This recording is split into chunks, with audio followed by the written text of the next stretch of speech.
Bonsoir. Voilà. Alors, ça sera sans date, sans référence, sans rien du tout, cette petite vidéo. Parfois, il me traverse des idées fulgurantes et ça fait très très longtemps, depuis que je sais que la création existe, la création artistique existe et que je peux y faire ce que je veux en fait dans cette création. Je me suis rendu compte un jour, je peignais à l'huile et j'ai rencontré un artiste, Gilles Schex, qui m'a montré qu'on pouvait peindre avec de l'acrylique sur des tableaux de 1 mètre sur 1, 2 mètres sur 2 et exprimer ce qu'on voulait, qu'on avait tous les droits.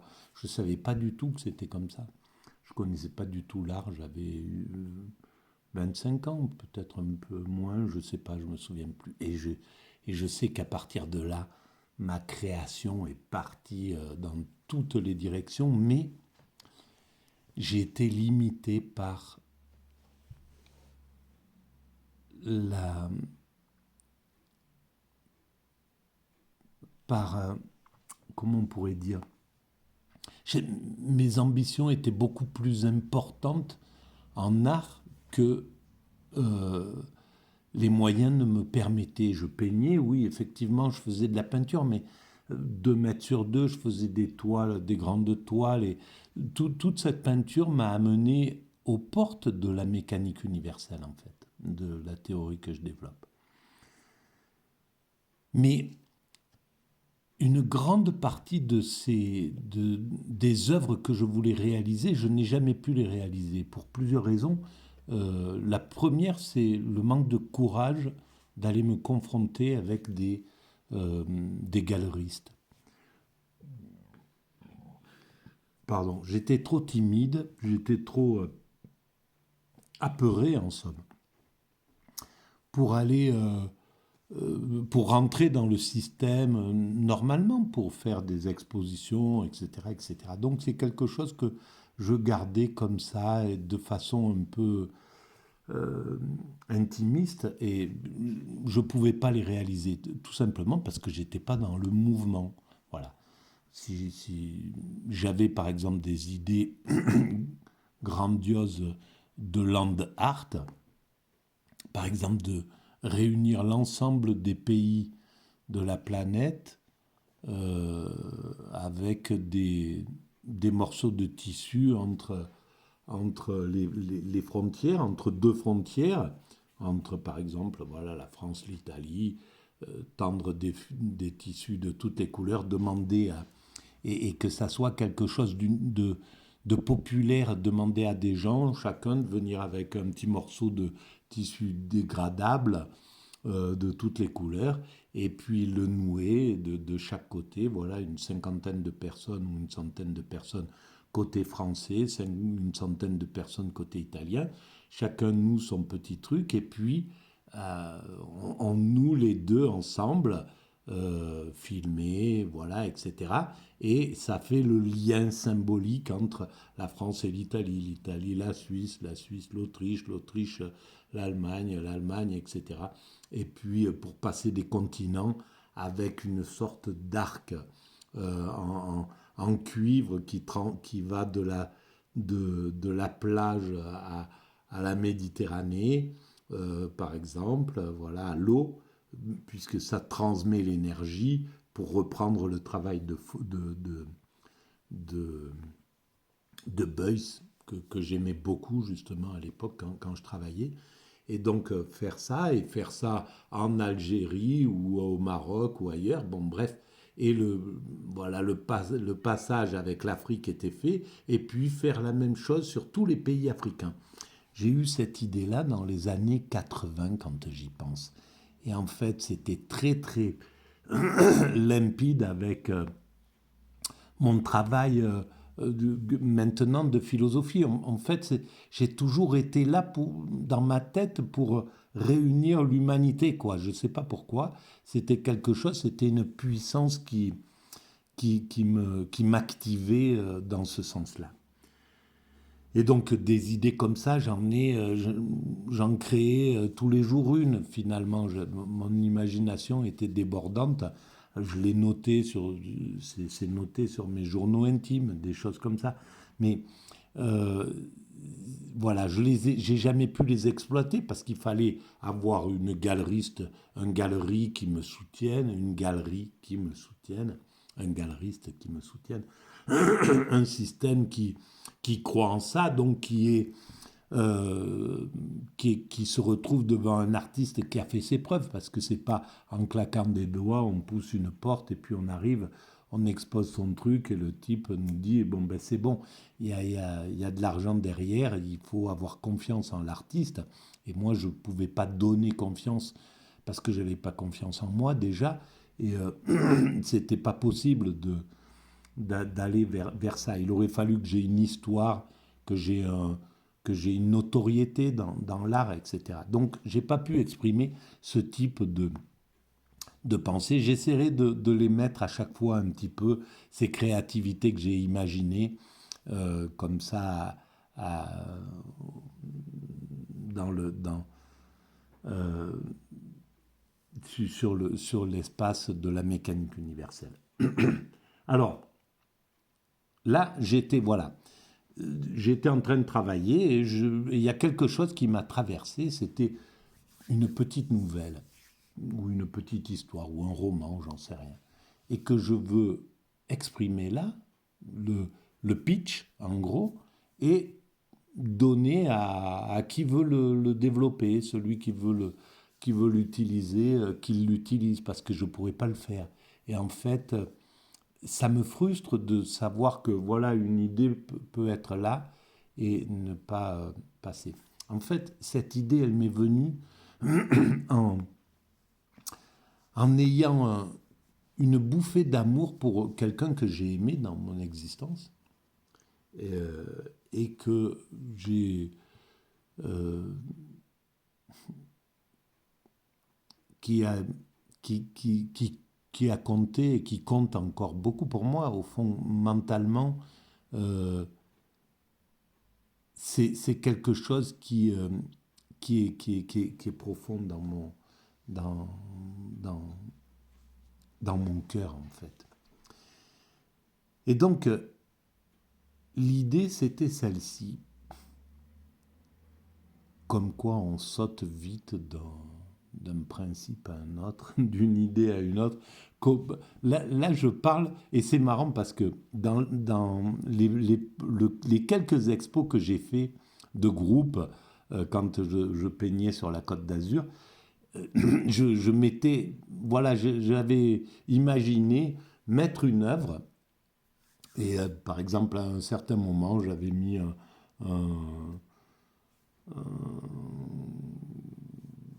comment ça s'appelle, un appareil pour voir, pour grossir un grain de riz, par exemple, et j'avais mis un grain de riz et puis un truc au scope. Bon, bref, euh, qui regardait ce grain de riz. Et je l'avais intitulé, je ne me souviens plus comment, c'était une sorte de ready-made en somme. Mais surtout, ce qui était le plus important, en fait, c'était comment était venue cette idée. Et donc, j'avais mis à côté un encart avec, voilà, un jour, j'étais en train de peindre ou de dessiner dans mon atelier ou dans l'atelier de Gilles Schex. Et bien, j'ai reçu un coup de fil de Catherine Ferrari, c'était avec les artistes avec qui je travaillais à l'époque. Et donc, je reçois ce coup de fil et ça m'a amené à penser que, etc., etc. Et cetera. Et donc, je déroulais, j'essayais d'expliquer en fait comment vient la création, comment vient cette intuition, d'où elle vient. Donc, au fond, déjà, je m'intéressais à la mystique de l'intuition. Comment l'intuition peut conduire à une œuvre d'art qui va valoir le prix d'un, d'un avion. Voilà, ou je ne sais pas, si on prend l'ensemble des œuvres de Van Gogh, par exemple, son prix, c'est peut-être le prix carrément du, de, de notre, de l'argent qu'on met pour le militaire en France, par exemple, j'en sais rien, mais c'est possible. C'est, donc c'est quand même incroyable que ça parte juste d'une intuition, d'un truc qui nous traverse comme ça et qui va finir par une œuvre d'art. Bon, pour revenir à ce type qui m'a traversé là. Donc, je ne vais pas faire la généalogie de cette chose-là. Simplement, c'est l'histoire, ça serait l'histoire en fait, de quelqu'un qui a vécu un traumatisme, une prise d'otage, un truc, moi, peu importe comment on l'explique, et qui dans ces moments paroxystiques où il y a la vie, la mort, etc., qui sont en jeu, euh, il y a on pourrait dire la victime et le bourreau, en gros, mais c'est pas le bourreau, c'est autre chose que ça. Et donc il se tisse un lien qu'on explique. Ce qui m'y a fait penser, c'est ce syndrome de Stockholm. Donc il se tisse un lien d'amour. On a connu ça dans des prises d'otages, des choses comme ça, avec des terroristes, etc. Et donc il y a une histoire d'amour qui se tisse euh, avec son bourreau, quoi, avec celui qui a fait de cette femme une victime, par exemple, ou de cet homme une victime, peu importe. Et donc il tombe amoureux. Ce truc se passe. Et puis,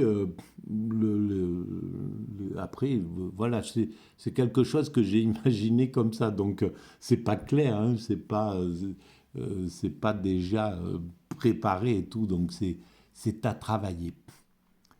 Et en fait, après, c'est la recherche de savoir si, dans cette histoire d'amour, l'autre était sincère, si l'autre était digne de l'amour qu'on a eu alors qu'on est victime de cette personne-là. On est la victime de cette personne qui nous maltraite, en somme. On est maltraité par une personne.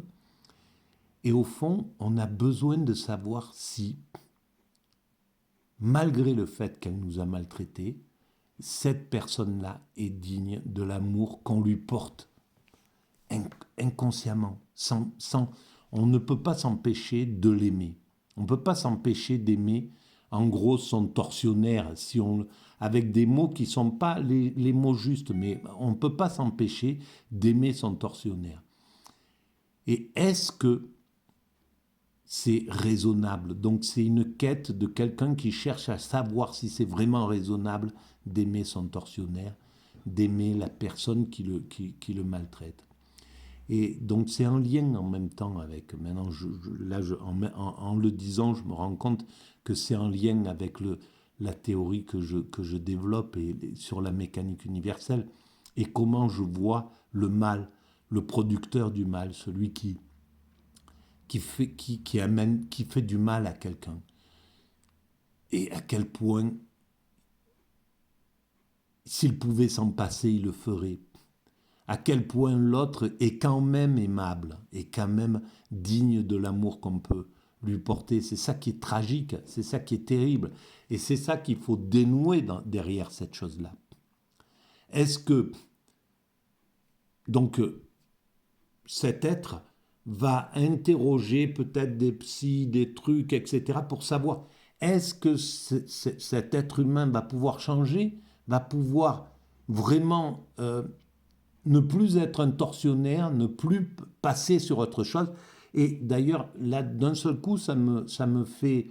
Il y a quelque chose qui vient de me traverser, c'est ces tueurs en série qui se marient en prison avec des femmes qui leur écrivent, certainement, etc. Donc il y a quelque chose derrière. Il y a des gens qui croient que qui pensent que c'est pas des monstres, quoi. Que le monstre n'existe pas, en fait, derrière tout ça. Donc ça met en jeu tout un tas de trucs, au fond, dans cette idée. C'est intéressant parce que ça développe en même temps ça me permet de développer la théorie que je défends, derrière laquelle c'est l'acte qui est vraiment condamnable. Après le fond, c'est pour ça qu'on peut aimer quelqu'un qui vous a vraiment fait du mal, hein, qui vous a maltraité, mais on peut l'aimer parce qu'on voit son essence, on voit son aptitude à aimer, on voit que si on écartait tout ça, son passé, son histoire, ses trucs, tout ce qui fait il n'a pas pu nous aimer comme on aurait voulu, comme on aurait aimé qu'il nous aime. Et en fait, derrière tout ça, et pourtant on continue à l'aimer. Voilà, c'est débrouiller un peu tout ce mécanisme-là. Voilà, je vais arrêter là. Donc c'est open, c'est en open, je ne sais pas comment ils appellent ça quand c'est donné. Voilà, j'ai pas le temps de le faire, j'aurai pas le temps de le faire et j'aurai jamais le temps de le faire en fait. Donc si ça peut servir à quelqu'un, eh ben ça sera avec plaisir. Diffusez-le à vos amis écrivains ou en herbe ou aux autres, n'importe qui, tous ceux que ça peut intéresser, qui écrivent et qui veulent débrouiller des histoires comme ça. Là. Voilà. Et je suis prêt à les aider à enrichir le thème, s'il le faut, oralement, parce que je ne peux pas le faire par écrit. Voilà. OK? Allez, à bientôt. Merci. Et n'oubliez pas de mettre des pouces quand vous y pensez sur ce site-là, sur mécaniqueuniverselle.net, enfin .net, sur le site qui correspond à, à la méca, voilà, sur YouTube. Merci, au revoir.